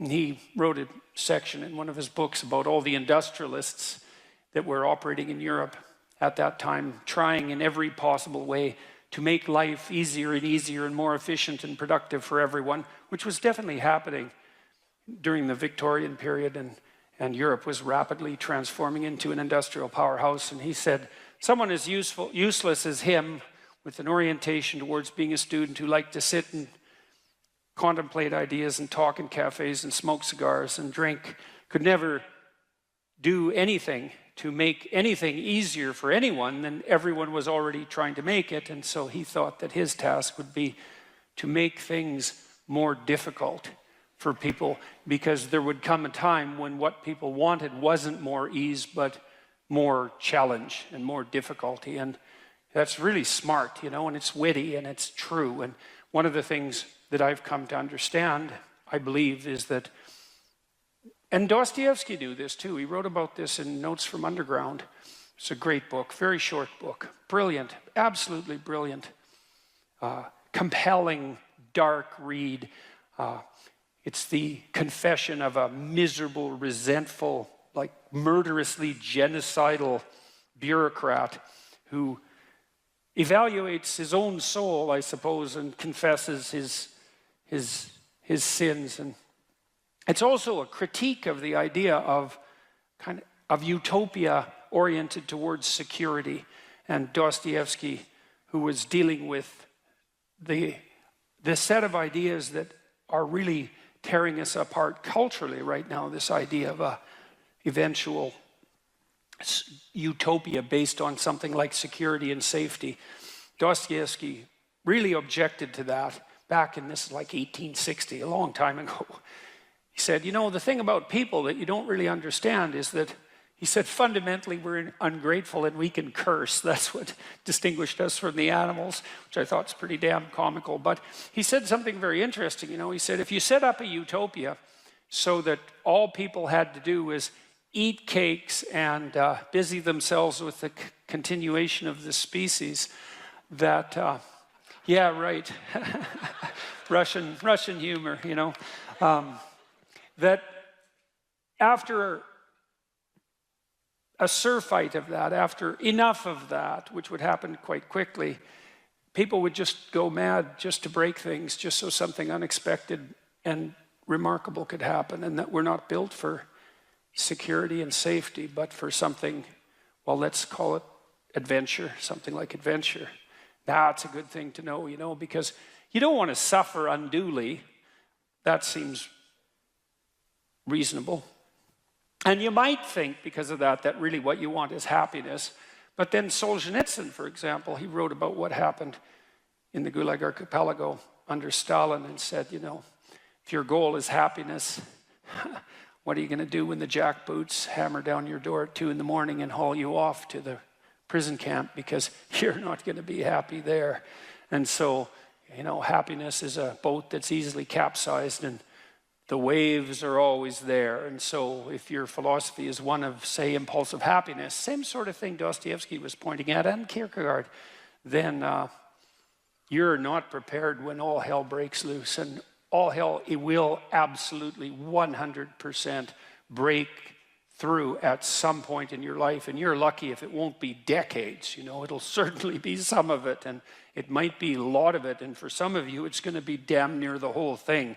And so if what floats your boat is happiness, you're going to be capsized by the first decent wave. And so then you might ask yourself, you know, what do you have instead of happiness that might be even more reliable? And I do think that adventure is more reliable than happiness. And in the Old Testament story of Abraham, founder of the Abrahamic faiths, and obviously what would you call it, a crucial figure in the development of world culture, Abraham is presented as a late bloomer, to say the least. He's like 83. People lived longer back then, at least so the story goes. And he had a very rich father by nomadic standards, and he could just sit around in the tent all day, and, you know, a doting mother and a rich father, he could just sit around in the tent all day and eat peeled grapes and busy himself with the continuation of the species. And but, you know, God appears to him and says, get away, get out of your security, get out of your comfort, leave your family, leave your community, leave your nation, go out into the world. And it's very interesting. It's a very interesting story. It's very interesting to contemplate it from both a psychological and a religious perspective, because what God is presented as in that book, which is a crucial book for as I said, for world culture, is God is presented as the manifestation of the Spirit that calls even the too secure and pampered to adventure. And then Abraham has a pretty rough time when he goes out and has his adventure. It's not all, you know, Skittles and roses from then on in. Quite the contrary. And he runs right away into like a conspiracy of elites to steal his wife. He runs into tyranny, runs into starvation. He encounters war. It's like he goes out in the world and he has the whole tragedy of his life, both on the social and political front and individually, you know. But the promise is the promise of adventure, and the implication is that if you have a sufficient adventure, then that cannot so much protect you from suffering, because perhaps that is impossible, but to justify it. And because you kind of know this in your own life. When you look at your life, you might look back on travails that you've undertaken, you know, and they've done end-of-life surveys with people and asked them what they regret. And, you know, people don't regret what they did that didn't work. They regret what they didn't do that could have worked. You know, they regret the chances they didn't take. And, you know, even if you do an evaluation of your biography, one of the things that you want to be able to say to yourself is something like, maybe there's nothing better you can say to yourself than this. You can think about this for yourself and see if it's true. That was extraordinarily difficult, but it was worth it. And you know, it's not like you can have one of those without the other, because you can't imagine that you could have some confidence in what you've managed to accomplish, right? The kind of confidence that would instill you with a certain genuine sense of self-regard despite your fundamental inadequacy. To have that fundamental sense of self-regard that's grounded in something real, it has to be based in a narrative that approximates that was extremely difficult, but it was worth it. You have to have both of those. And so that's interesting, because one of the questions we always ask ourselves, this is the theodicy question, technically, you see the suffering in the world, you see the suffering of children, you see maybe your own children or your suffering, and you wonder, well, how can reality be constituted so that I can have faith in its essence when there is so much suffering? And one answer to that is something like, well, how much suffering do you want? And you might think, none. It's like, yeah, I don't think so. I don't think that's right. You want, at least you want something approximating optimized challenge.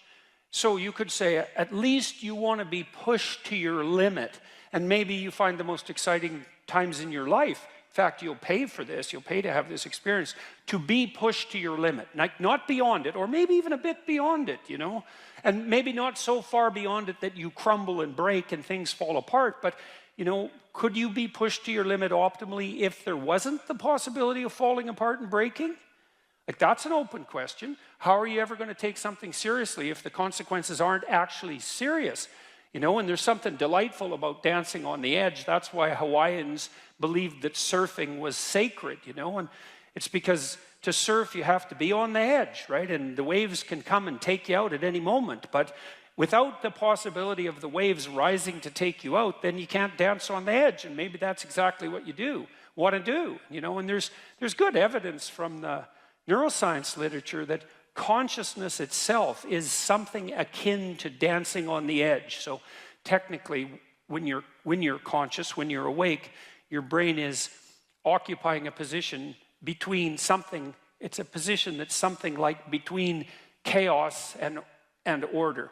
And if your brain's maximally ordered, well, you're just bored, nothing is changing. And if you're chaotic, then it's anxiety and catastrophe. But you want to be positioned right between those two, and that's when your consciousness is optimized, you know? And when your consciousness is optimized, then you're deeply engaged in life and everything seems alive and meaningful. And maybe that's the solution in some profound sense to the problem of suffering. It's that you optimize your interaction with chaos rather than being protected all the time from everything that could hurt you. And you kind of know this too if you have kids, because you don't want to keep your kids in an infantile state, and because when they're infants, pretty much what you do with them, say they're 6 months and younger, is you just keep them secure and safe, right? You just provide everything that you can for them. You have to do that because, well, what are they going to do?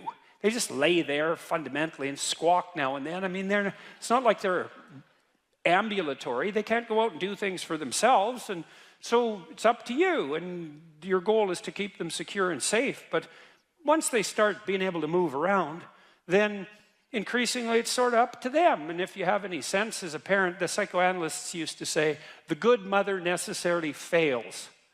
And what did they mean by that? They meant, well, you know, if you're committed to your infant when you're a mother for the first 6 months, it's like it's all the kid, 100%, full self-sacrifice devoted towards the infant. That's the right attitude. But even by 9 months, child can crawl around quite a lot. They're developing something of an independent will.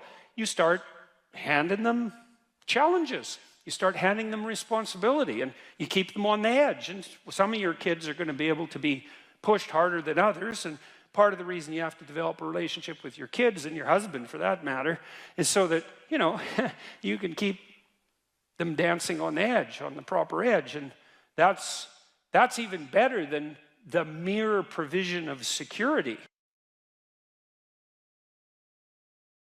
Another way of thinking about this too, you know, in the Abrahamic stories, God calls to Abraham to get him to leave his father's tent. He's there like till he's 80, you know, lagging around, lolling around, being useless. And the call to adventure arises, and it's attributed to the voice of God. And Abraham goes out in the world, and he has a hell of a terrible time of it. He encounters famine and tyranny and conspiracy to steal his wife. And like, it's really quite dreadful, to the point where you might think that Abraham was a lot better off just being in his tent. But the story insists that Abraham's adventure is not only necessary, but a precondition for, well, for the entirety of Western civilization that follows in his stead, essentially. And so it's difficult, but necessary. And I think there's an analogy between the voice that calls Abraham as an individual away from his father's tent, you know, the safe confines of his father's tent, and the political voice that calls Moses to pull his entire people out of the tyranny in Egypt. I don't think that's an unreasonable parallelism. And so God in that situation is the voice of adventure and the voice of freedom.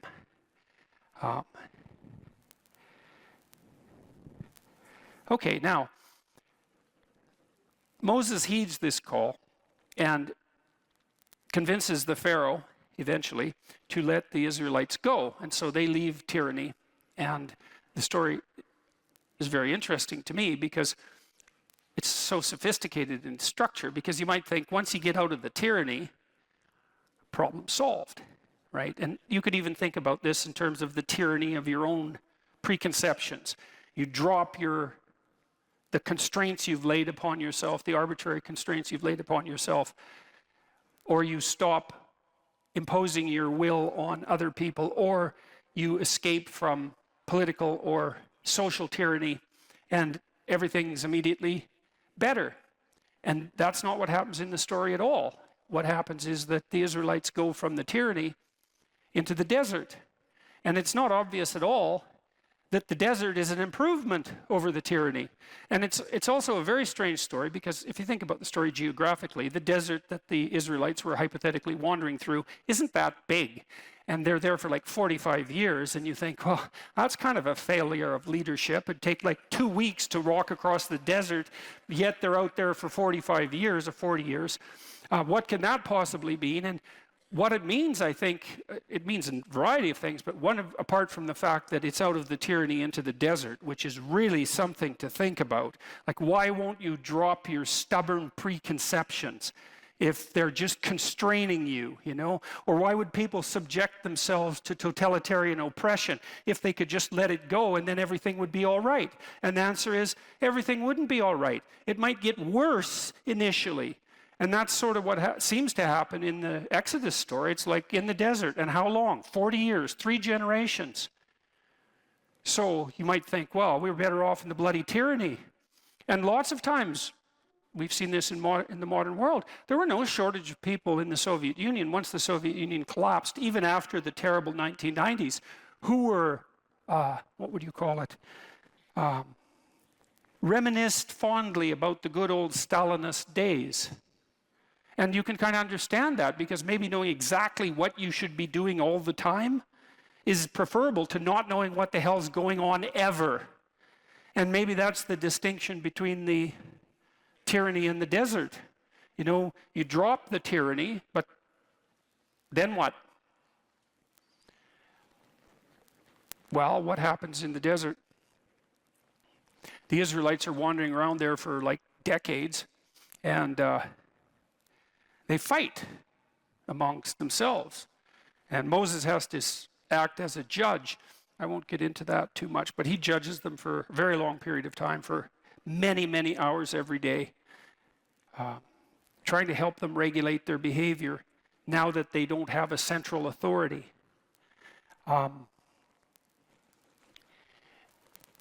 They also become faithless. That the story insists upon this, that they lose their faith in the God that called them out of Egypt. And so you could say they lose faith. This is one way of thinking about it. They lose faith in the principle of freedom. And it's not that surprising, because now they're free, they're in the desert, and so that's kind of rough. And so why wouldn't they continue with their faith in the God that called them to freedom? It says, well, look where you brought us. This isn't so good. And then they start to worship false idols. And that's relevant to tonight's topic of discussion, because we're talking about ideology, right? I said abandon ideology. It's the same idea, false idols. what makes an idol false? The Israelites are thinking, well, God and his desire for freedom brought us to this desert. How about a new God? You know, one that's not so annoying, let's say. And so that's all well and good, and they start worshiping all sorts of different idols, golden calf, for example, and they're having a fine old time of it, fractionating into their multiple groups of belief, worshiping false idols. I should make just a side note about what worship means, because it's a weird word. And I would say, you know, if you hero worship someone, then you want to be like them. And so worship has that fundamental element of mimicry. And so that's tied nicely to this notion that what you believe is what you act out, not what you say is true. And so to worship something is to be compelled by the desire to imitate it. You know, you might say, well, if you're a big fan of a star, you're someone make a joke near you and say, well, you worship that person. It's like, well, it's not exactly a joke. The grip of that admiration is part of the impetus to imitate. And so then I would say, well, just as what you value most highly is that which you act out, what you worship is that which compels you to imitate. That's what the act of worship means. To imitate and to celebrate. To celebrate is to put at the highest place. To say this is the highest of values. And so now the Israelites are out in the desert and they're worshiping false idols, which means they're putting the wrong thing in the highest place. And then we have the same objection. How do you know that it's the wrong thing? Which is the same question. How do you know when a belief is an ideological belief and when it's valid? Or can you even say such a thing? And how do you know when you're saying it that you're not just falling into the same trap? I'm trying to puzzle that out piece by piece. I want to tell you a side story here, then we'll go back to the narrative. A couple of side stories. On the back of your dollar bill, there's a pyramid. And at the top of the pyramid, there's a cap, and the cap is separated from the pyramid, and there's an eye in the cap. Okay. And then in the Washington Monument, at the top of the Washington Monument, there's a pyramid, and at the top of the pyramid, there's a cap, and it's made out of aluminum. In ancient Egypt, that cap was made out of gold. The reason it's made out of aluminum in Washington is because aluminum was more expensive than gold when the Washington Monument was made, and they wanted to make the cap of the pyramid, which is the thing at the very top of the pyramid. They wanted to make it out of the most valuable material. Now, why would you want to make what's at the top of the pyramid out of what's most valuable?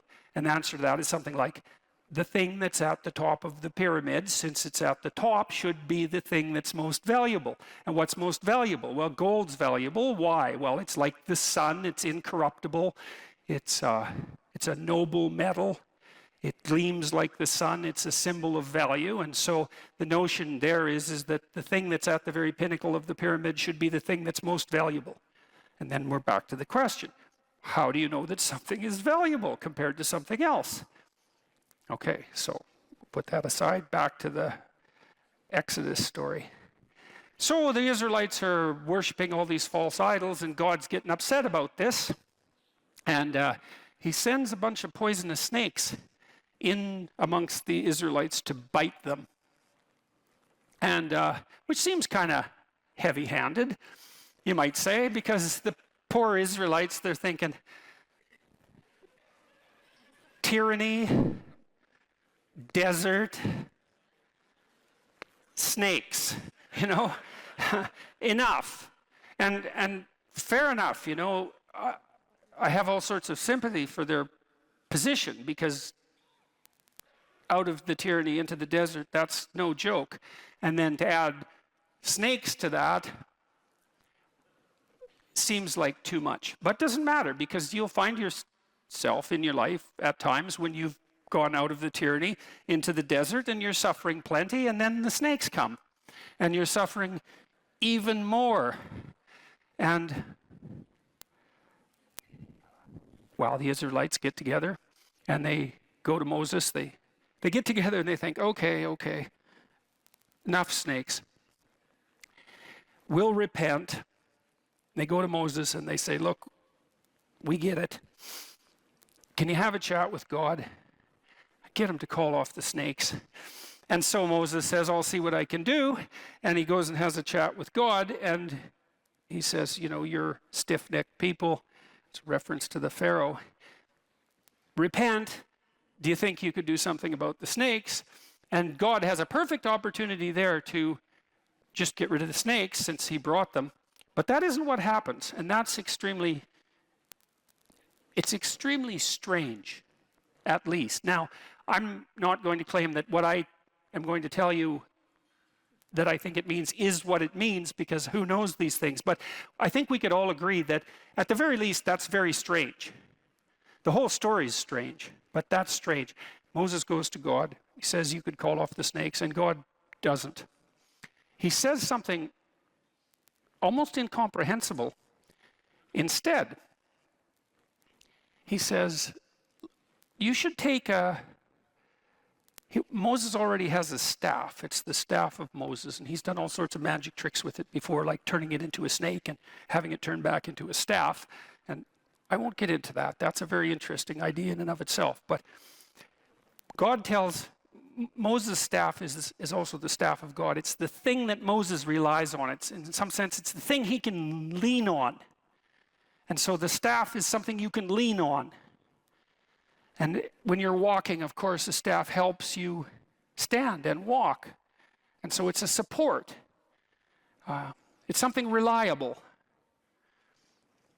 Anyways, God tells Moses, take the staff and cast it in bronze, and then cast a snake in bronze, so make a sculpture, and stick the snake on the staff and put the staff in the ground, and then have the Israelites go look at the snake. And if they do that, then they won't be poisoned when they get bitten. And you think, what the hell is going on with that story? It's like, it's so peculiar. You know, this is one of those situations with the story you think there's either something deep going on here, or it's completely, I don't know what your conclusion can be. It's incomprehensibly strange, but that's the story. And so anyways, the Israelites go and they look at the snake, and then they're not poisoned anymore. And then here's even a weirder twist on that story. So many thousands of years later, Christ says, according to the Gospels, that he has to be lifted up like the snake Moses hung on the staff in the desert, which takes a story that's already unbelievably peculiar and makes it way more peculiar. Because you think, well, why in the world would someone who is reputed to be the savior of humanity, regardless of whether or not you believe that, why would he associate himself with a snake? And then, especially given, the reputation of the snake, and more particularly, why associate himself with the particular snake that Moses used because God told him to in the desert? It's another one of those situations where there's either something going on here that's extremely mysterious, or what is it? What is it? Is it a kind of insanity? It's not obvious at all what to do with that story. But here's what you do with it if you're a clinical psychologist, or if you're me and you're a clinical psychologist. One of the things we have learned is that we've learned a couple of things as clinicians, let's say. Here's one: honest speech cures people. Right? So Freud, in some sense, was the first person to really formulate that clinically. He said, come to my practice, and you can lay on this couch, and you just say whatever comes into your mind with zero censorship. And the consequence of that will be your thoughts will weave a pathway to your problems, which will then reveal themselves in a manner that, in principle, allows you to, for Freud, express the emotion associated with the problem and be cured as a consequence. Now, I don't think Freud had that right, because it's not the expression of the emotion that's curative. But it is the case that clinicians have agreed that untrammeled speech, so that would be free speech, except in the clinical setting, is in fact curative. And you kind of know that, right? Because you have people around you, perhaps, that you can tell the truth to, and vice versa.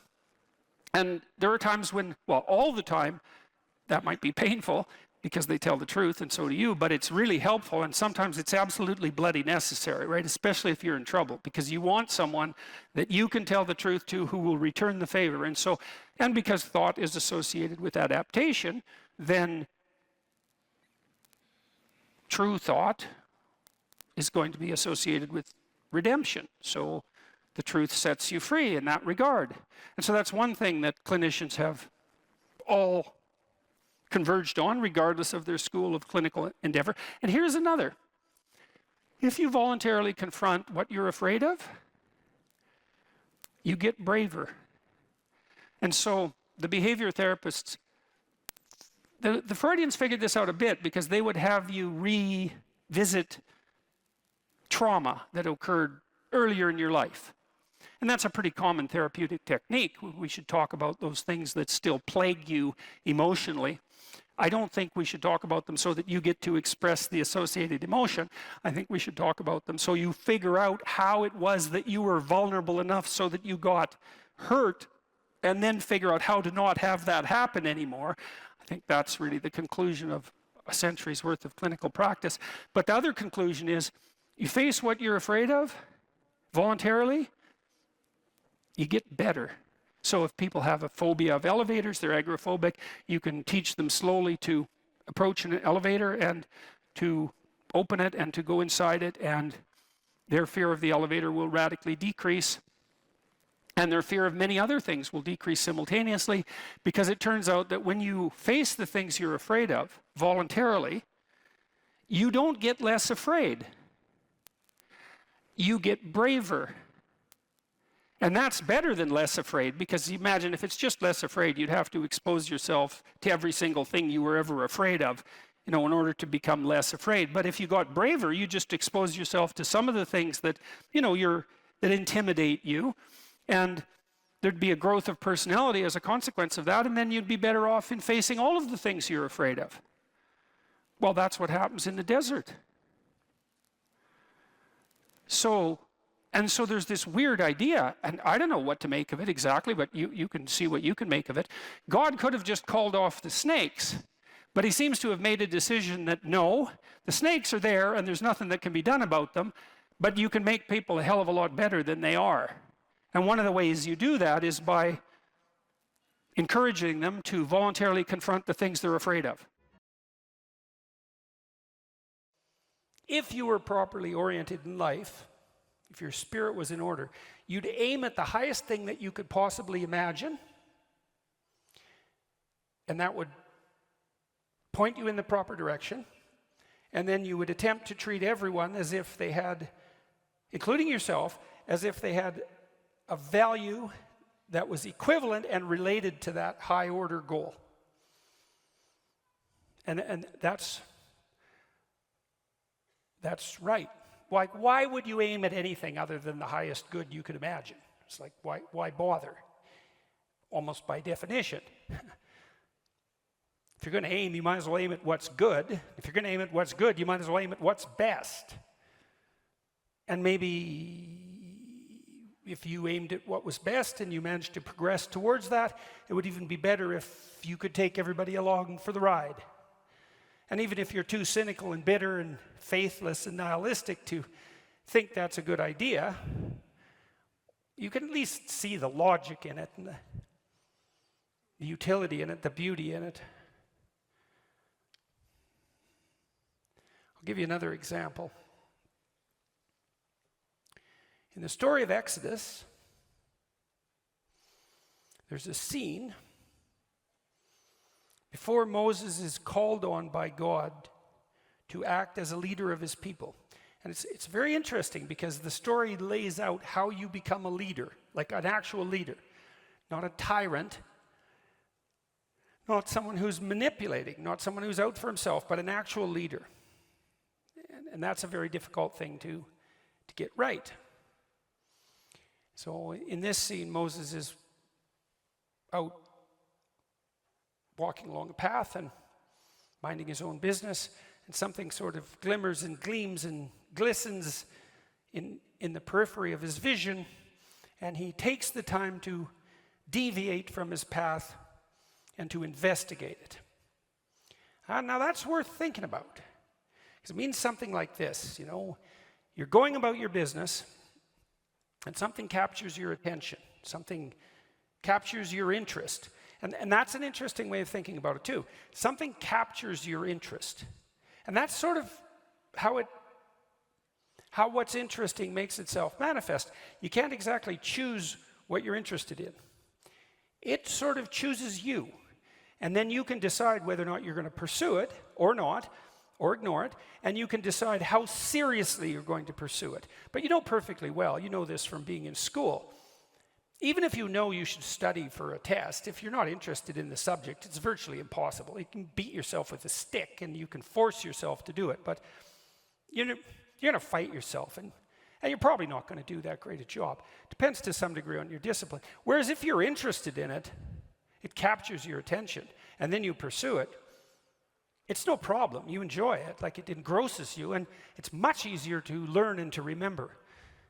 And that's a real mystery, right? I mean, that's the sort of mystery that if you think about with any degree of seriousness, shows you how the world is constructed in a manner that's unlike what you might think.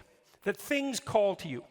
People often wonder how they should decide what to do with their life. And one answer to that is, well, you should see what interests you. You should pay attention to that. And there's kind of two parts to that, because things that interest you, they come in two flavors. One is positive. You're interested and engrossed. There's something you love, some opportunity that beckons, some doors that open, and you can see them, and you're eager and enthusiastic to move in that direction. And you find yourself compelled and motivated and enjoying what you're doing. And then there's problems that interest you, and that's more negative. You'll have something that's bothering you, obsessing you, that you can't get rid of, some problem that is paramount. It might be personal, it might be conceptual, it might be political. It's the axe you're inclined to grind. And it's kind of arbitrary too, because there's a million things in the world you could be worried about that could bother you, that could make themselves manifest as problems, but there's a small subset that are apparently your problem. And people will ask you, your wife will ask you, what's your problem? And that's a good question. What is your problem? And you might think, well, I don't want to have any problems. It's like, well, good luck with that, first of all. And second, it's not so obvious that you'd rather not have any problems, because, well, then what would you do? And that's an interesting way to think about your problems, is that if they're your problems, maybe what you have to do is solve them. And you might think, well, I don't know how. It's like, yeah, if you knew how, it wouldn't be a problem. Right, so you have to sort yourself out to solve the problem. You'd have to learn way more than you know to solve the problem. You'd have to become way more than you are to be the person who could address that problem. But then you could see, if addressing the problem calls you to be the person that you could be, well, then the problem is an opportunity too.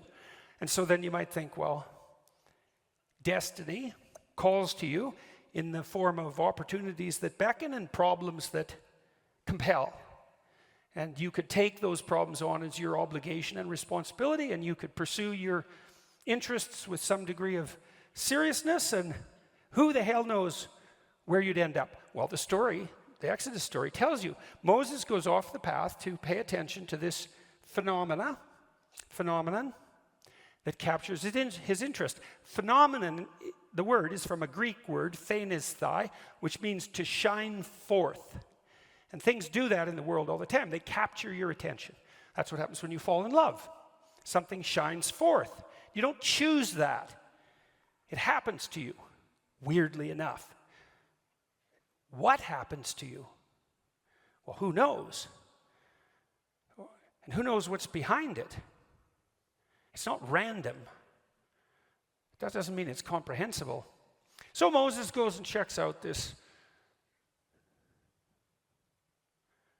phenomenon, and he approaches it, and as he gets closer, he can see that it's a living form. It's a bush. It's a tree. It's on fire, and that's a strange paradox, right? Because obviously, a tree that's on fire would burn into ashes, and trees don't just stand there and burn. Although actually they do, because living things are on fire.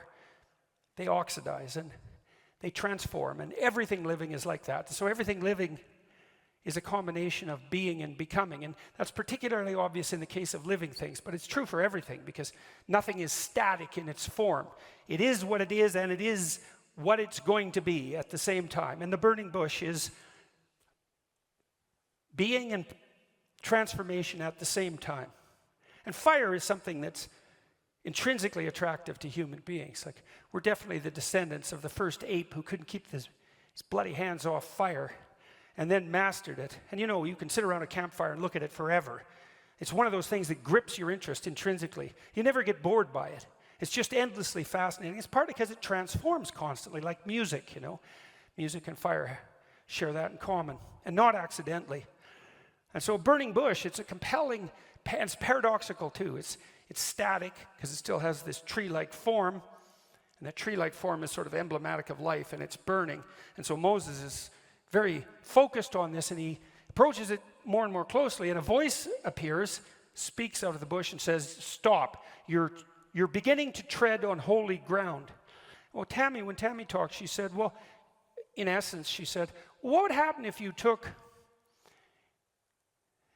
listened seriously? And the answer is, well, the more seriously you listened, the more the person you're listening to would reveal themselves, and they'd reveal themselves more and more deeply. And that would be true whether you're listening to your wife or your husband or your friend or whoever you're listening to, because people will tell you everything, including all sorts of things you don't want to know, if you listen. And so you might come to understand that if people aren't telling you, then you're not listening. And if the people around you aren't that interesting, it's because you're not listening. If you were listening, they'd be so interesting you wouldn't even want to be anywhere near them.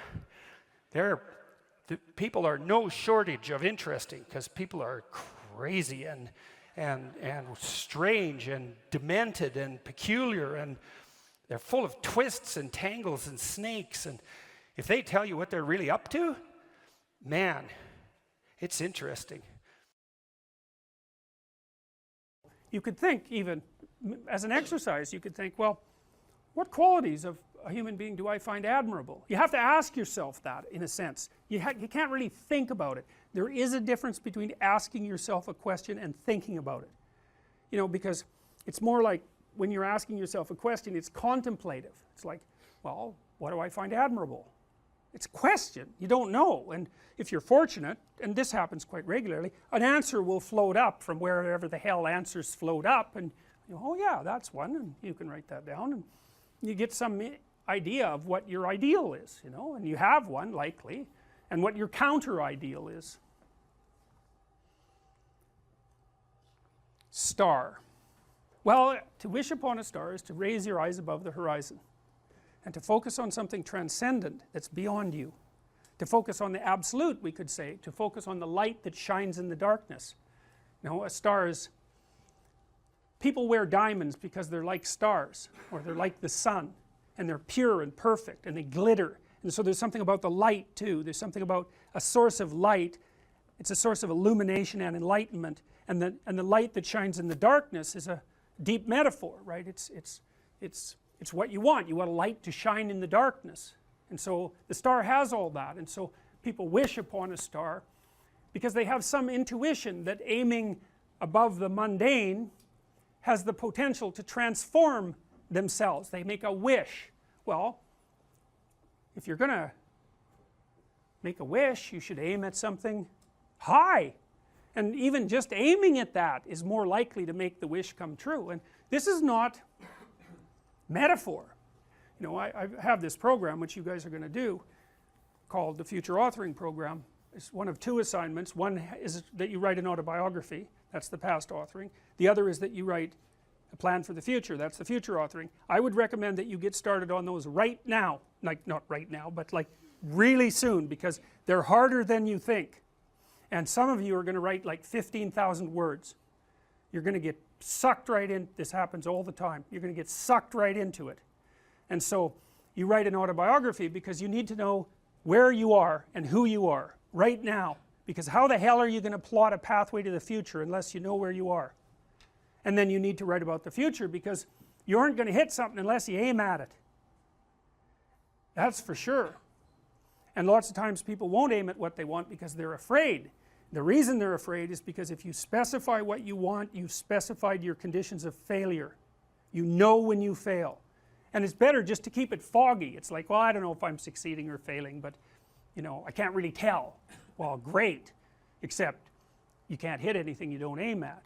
And so the future authoring program is like it's an attempt to have you articulate your character. And so is the past authoring program.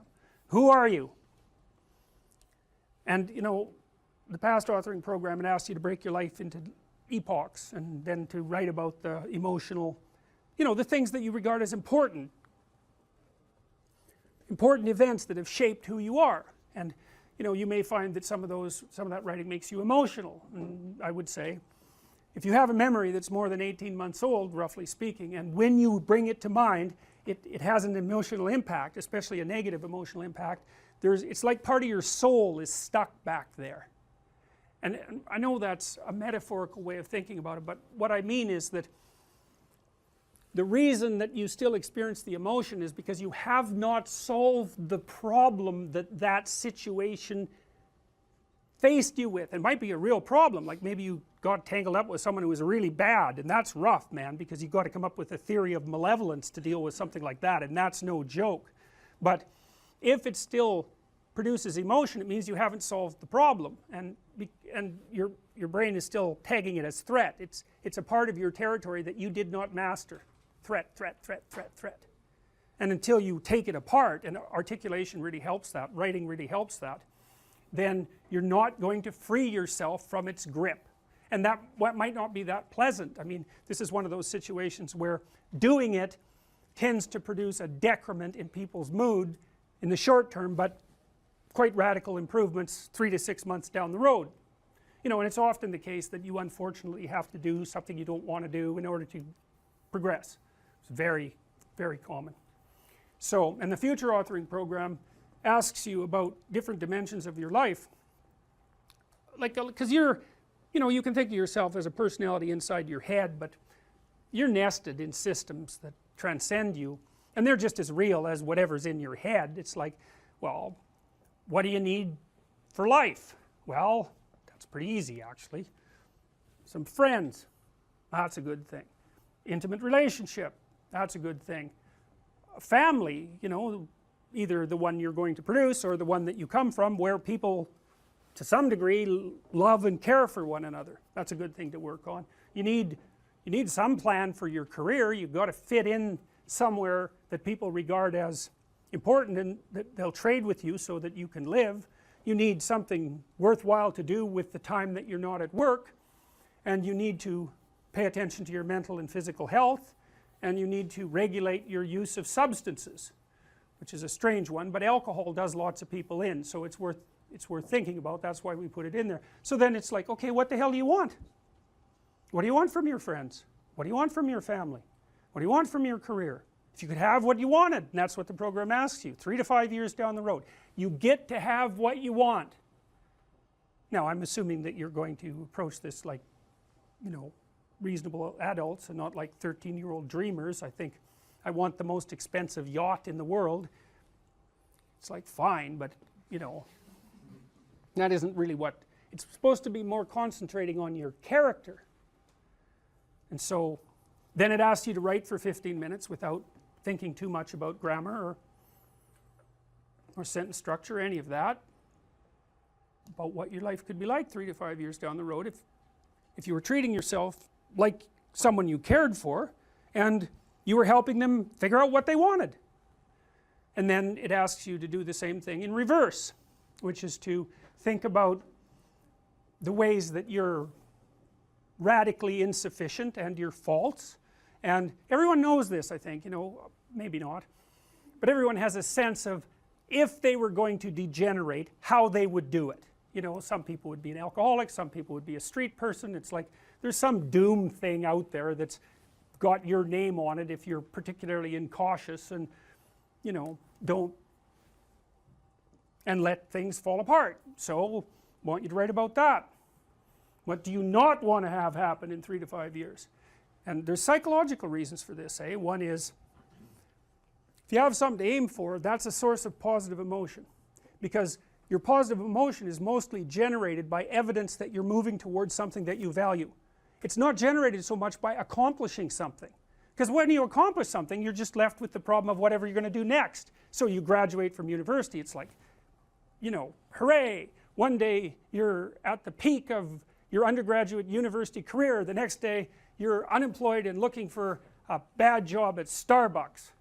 So, you know, well, you see what I mean, is, you know, it's that, you know, one problem that you solve is replaced by another problem, and so the idea that you're going to be happy when you solve all your problems is like, ha, good luck with that theory. But, you know, if you're aiming at something worthwhile, and you really believe it's worthwhile, and you've thought it through, you know, so that you're not weak, you've got your damn arguments mustered, then when you make progress, even a little bit, you think, hey, that's all right, and you get a little kick, you get a little dopamine kick, and that's what you want, because that's where your positive emotion comes from. You can use cocaine if you want, but but you know, that tends to have relatively detrimental medium to long-term consequences, but it activates the same system. So you have to be aiming at something, and you should be aiming at something that's realistic, that you want, that you could get, you know, like not easily, because if it's easy, in some sense you've already got it. It's got to push you, that's part of the pleasure, actually, because there's two things that you want to do when you're pursuing something that's important, and one of them is to get the thing that's important, but the other is to make yourself better at pursuing things, right? So you can get both of those at the same time.